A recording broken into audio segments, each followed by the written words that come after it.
this is a very critical question, and I think the first option for these patients is to identify the precipitating cause. If it is ischemic, for example, immediate angiography and reperfusion is key for the therapeutic process. If it is toxic, if it is hypertensive, so identify the underlying precipitating cause and treat the underlying precipitating cause. And then, second, of course, the further therapeutic strategy within the immediate time frame after, for example, hospital admission depends on the hemodynamic situation of the patient.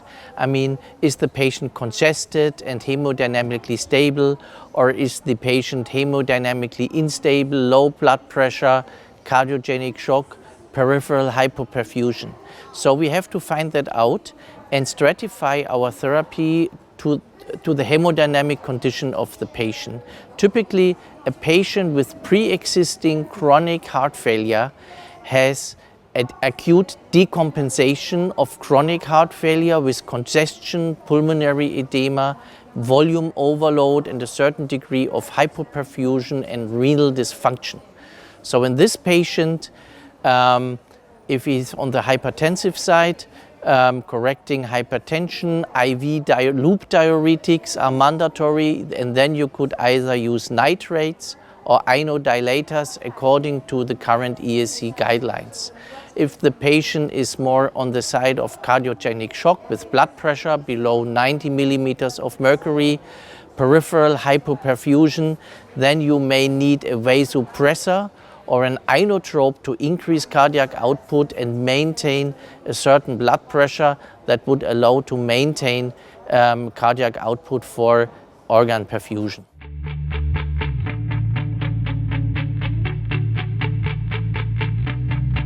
There are three frequent and classical causes. First, in patients with heart failure and reduced ejection fraction, one of the most common causes of death is arrhythmic cardiac death due to malignant arrhythmias, sudden cardiac death.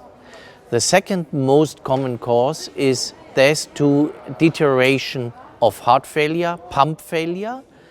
And then the third most common cause of death is death due to the comorbidities that accompany typically heart failure, such as renal failure, pulmonary failure, but also heart failure associated complications such as pneumonia can be a participating factor of death.